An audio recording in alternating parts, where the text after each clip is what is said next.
Gading Madu. Baik, Assalamualaikum warahmatullahi wabarakatuh. Waalaikumsalam warahmatullahi. Sampurasun dulu Rindag. Perkenalkan saya Muhtar Afendi. Mungkin beberapa dari Bapak Ibu yang nonton udah gak asing ya dengan muka saya yang selalu warawiri di sana sini nih. Sudah terlihat ya di depan kita ada dua pasang sepatu yang punya ciri khas yang sangat mantap ini. Saat ini saya bersama Pak Jajang Junaidi ya, Bapak ya. Pak Jajang Junaidi ini merupakan pengawas industri dari Satuan Pelayanan Pengembangan Industri Persepatuan Cibaduyut. Oke. Saat ini kita sedang berada di UPTD Industri Pangan Olahan dan Kemasan. UPTD IPOK ini punya 7 satuan pelayanan dengan komoditi yang berbeda.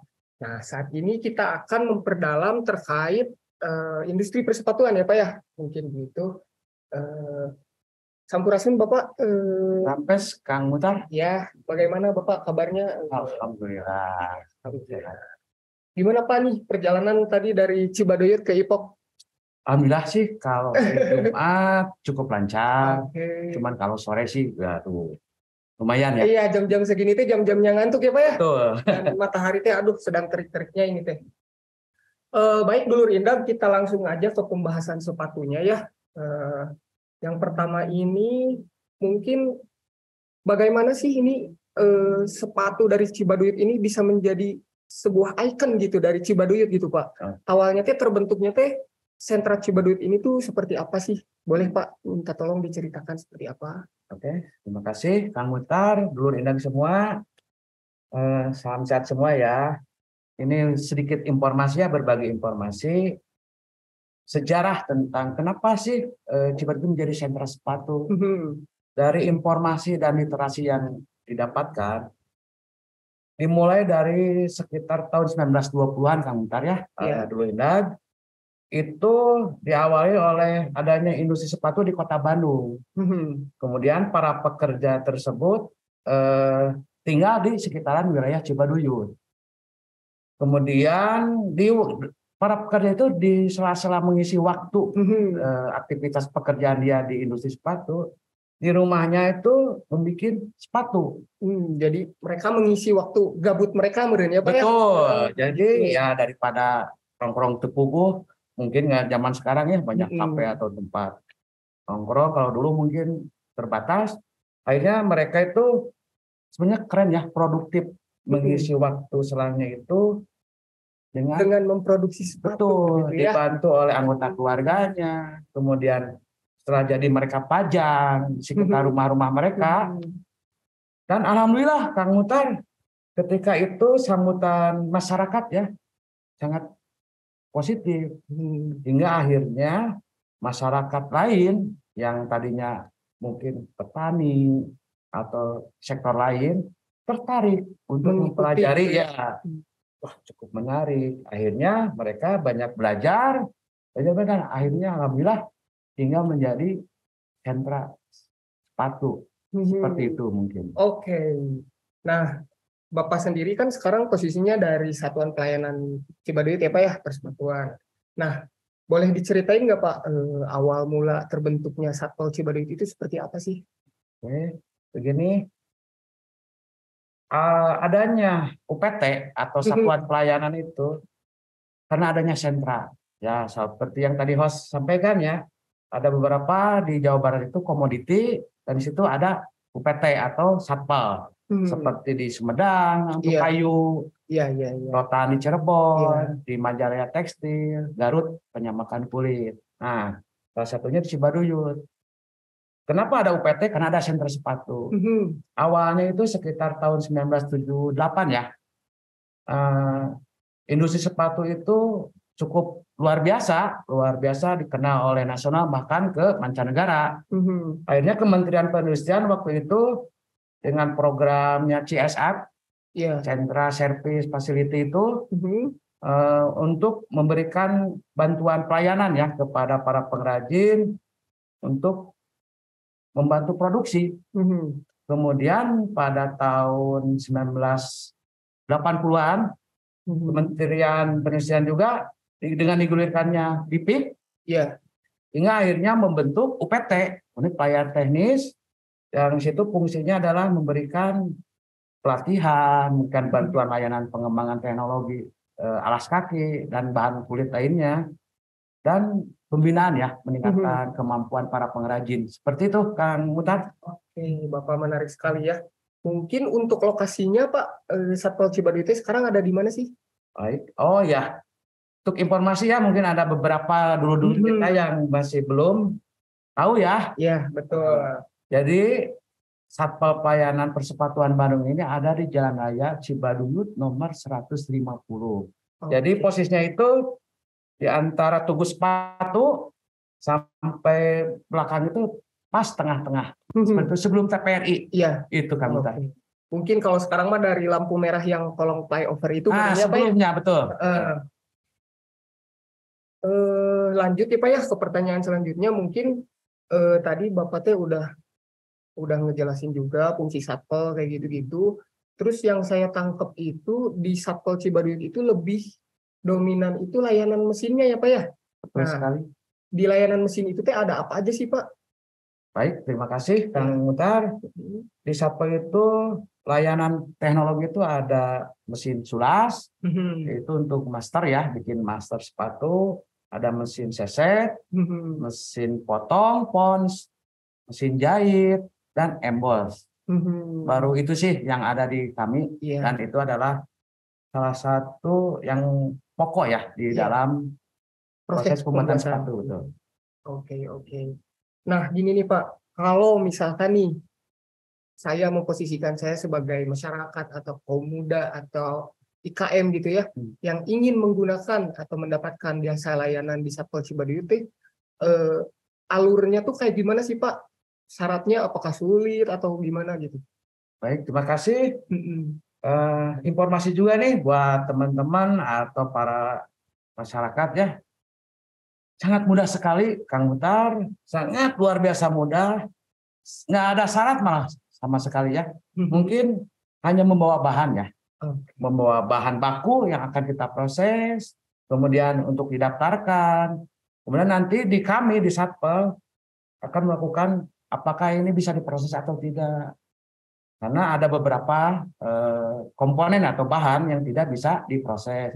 Setelah itu, setelah bisa, kemudian diserahkan ke operator. Operator yang akan melaksanakan tugas-tugasnya. Kebetulan operator kami juga sangat luar biasa sih dari kemampuan. Seperti itu. Pengalaman juga udah pada matang meureun Pak ya. Kalau makanan mah mungkin udah tutung meureun Pak ya. Oke.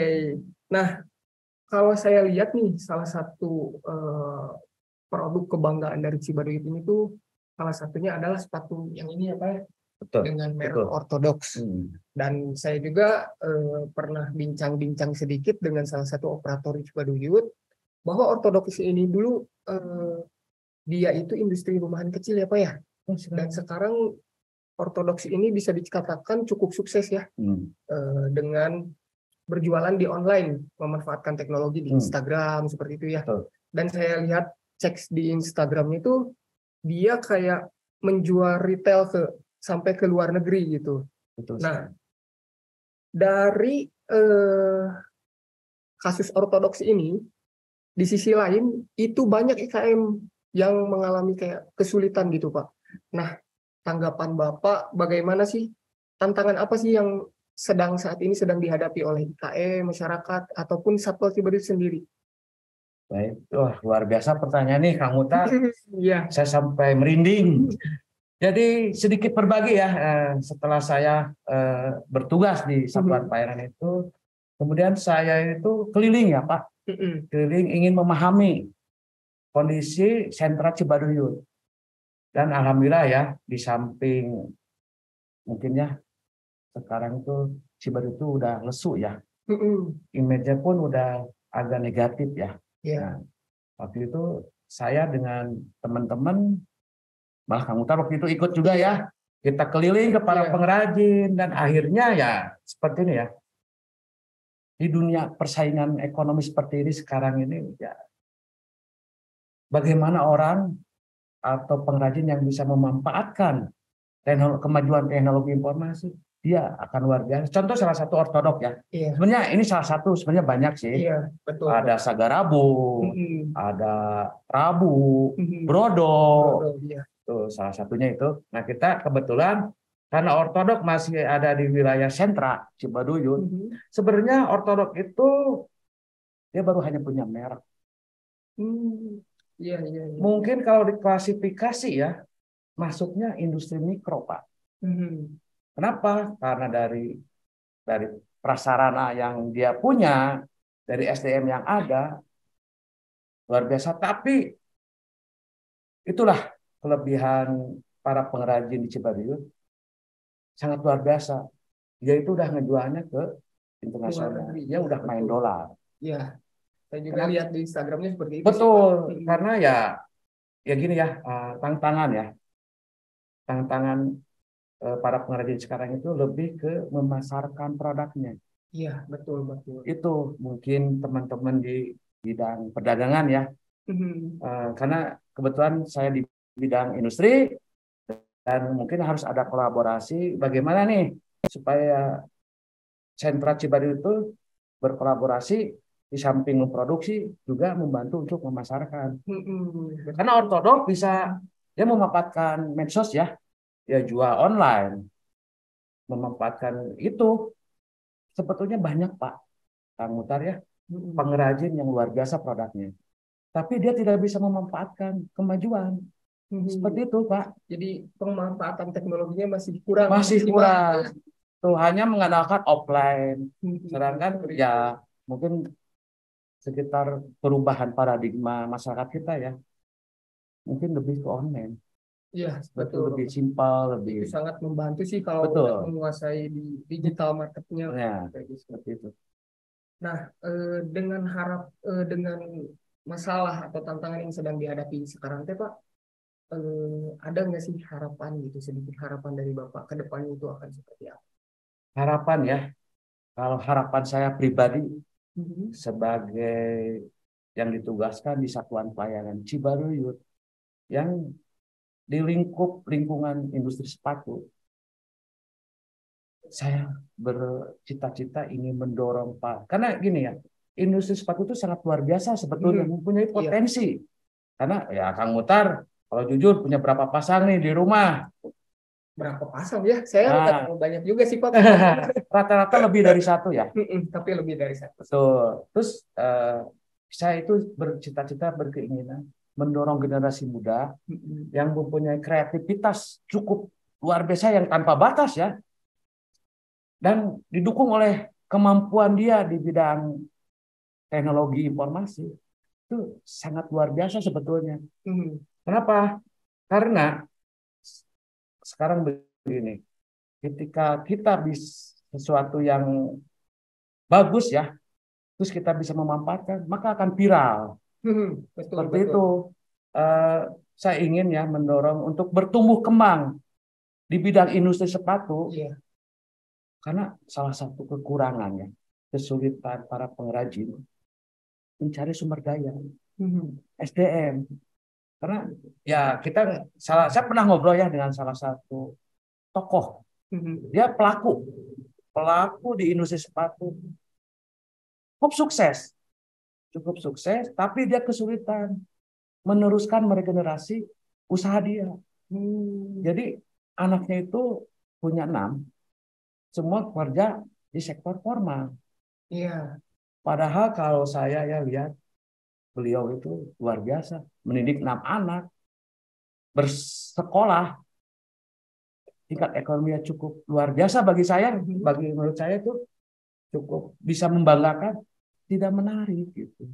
Nah, itu sih kesulitan Cibaduyut itu, pengrajin itu mencetak, mengkader para pengrajin. Tenaga ahlinya Pak ya. Padahal itu waduh, saya sangat tertarik sebetulnya untuk menggeluti industri sepatu. Cuman ya saya nggak ada kemampuan sih. Lagi belajar. Siap, Bapak. Mungkin salah satu faktor gitu ya Pak ya, kita sebagai ASN tuh harusnya kita ikut berperan aktif ya Pak ya Terus dalam sekali. ikut memajukan industri sepatu Cibaduyut ini. Salah satunya dengan menggunakan produk sepatu asli Cibaduyut. Betul Pak? Betul sekali. Jadi dulur-dulur Indah nih, saya himbau untuk menggunakan sepatu Cibaduyut karena tidak kalah keren juga sih Pak. Saya pernah merhatiin kayak sekelas dulu wakil presiden Pak Yusuf Kala, dia salah satu yang menggembor-gembor untuk menggunakan produk Cibaduyut ya Pak ya. Waktu itu ya, betul. Nah kita juga jangan sampai kalah muridnya Pak ya. Iya, kalau coba kita bisa searching ya di beberapa ini sepatu kita ya salah satu 10 besar di dunia loh. Iya.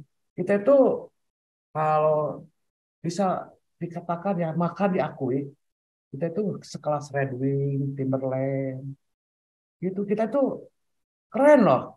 Posisi kita tuh diakui juga loh oleh dunia masyarakat internasional ya. Iya. Salah satu kiblat pengrajin jual itu adalah Italia. Iya betul. Italia kemudian karena ada beberapa pengrajin ya yang cukup potensial di waktu itu untuk belajar ke Italia. Di Italia cara proses, makanya sebetulnya gini ya informasi tidak semua loh di retail toko-toko yang ada di Cibaduyut itu produk Cibaduyut. Oh iya. Ada sangat sebetulnya sepatu asli Cibaduyut itu bukan itu loh. Seringan sepatu aja ada barang selundupan. Nah, apalagi mungkin ya seperti sekarang barang-barang impor kan. Iya. Betul Pak, barang-barang impor murah. Nah, itulah salah satu kendala pengrajin bersaing dengan barang-barang impor sangat sulit. Oke, karena begitu murah, tidak mementingkan kualitas. Jadi cukup berperan dalam merusak pasar lokal mungkin Pak ya. Tapi kita nggak bisa apa-apa ya, memang seperti itu. Ya mungkin sekarang bisa saya simpulkan Pak ya. Dari obrolan kita ke belakang barusan, jadi kalau yang saya simpulkan itu intinya bahwa produk Cibaduyut ini unggul, cuma mereka terkendala di pemasaran seperti itu ya. Karena yang menurut pengalaman saya juga bahwa tipe pengusaha itu ada 3 Pak. Pertama itu dia tipe produsen, dia bisa memproduksi berarti ya. Yang kedua dia tipe marketing. Dia bisa memasarkan tapi dia tidak bisa produksi. Dan yang ketiga itu dia tipe produsen dan marketing. Dia bisa memproduksi sekaligus memasarkan. Nah mungkin karakter dari para pengrajin di Cibaduyut ini karakternya merupakan seorang produsen. Mereka bisa memproduksi kualitas yang sangat baik, tapi mereka terkendala di pemasaran. Mungkin seperti itu ya. Mungkin cukup sekian ya Dulur Mindag pembahasan terkait sepatu kali ini. Hatur nuhun Bapak. Sami-sami Kang Mutar. Hapunten bila saya ada salah-salah kata ya. Dulur Mindag juga hapunten apabila di podcast Odading Madoy kali ini ada kekurangan atau kesalahan kata, mohon dimaafkan. Terima kasih. Wassalamualaikum warahmatullahi wabarakatuh. Waalaikumsalam warahmatullahi wabarakatuh. Bye bye. See you next letter. Oke.